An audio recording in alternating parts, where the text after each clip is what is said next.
सरसब्ज पहाड़ियों में एक चरवाहा अपनी भेड़ बकरियां चराया करता था। हर सुबह वो अपनी लाठी हाथ में लेता, एक मखसूस आवाज लगाता और सारा रेवड़ उसके पीछे चल पड़ता। दिन भर भेड़ बकरियां घास चरती, इधर उधर फैल जाती, मगर जैसे ही चरवाहा आवाज देता सब फौरन चरना छोड़कर उसकी तरफ मुतवज्जे हो जाती। एक दिन एक शख्स वहां से गुजरा। उसने हैरत से देखा कि सैकड़ों जानवर सिर्फ एक आवाज पर रुक जाते हैं, मुड़ जाते हैं और अपने चरवाहे की बात मान लेते हैं।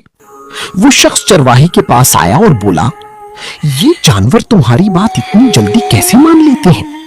चरवाहा मुस्कुराया और बोला, क्योंकि उन्हें यकीन है कि उनका चरवाहा उन्हें नुकसान से बचाएगा, सही रास्ता दिखाएगा और उनकी भलाई चाहता है। ये सुनकर वो शख्स खामोश हो गया। उसके दिल में अजीब सी चोट लगी।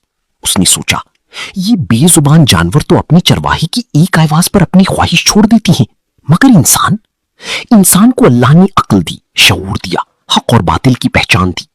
फिर भी जब अल्लाह का हुक्म आता है तो इंसान अक्सर अपनी ख्वाहिशात, लालच, गुस्से और नफ्स की खातिर उसे नजरअंदाज कर देता है। भेड़ बकरियां तो सिर्फ एक चरवाहे की आवाज पर रुक जाती हैं, मगर इंसान कभी कभी अहकाम इलाही सुनकर भी नहीं रुकता। इसीलिए कहा जाता है, भेड़ बकरियां इंसानों से ज्यादा बाखबर होती हैं, क्योंकि चरवाहे की एक आवाज पर चरना छोड़ देती हैं, जबकि इंसान अपनी ख्वाहिश की खातिर अहकाम इलाही की भी परवाह नहीं करता।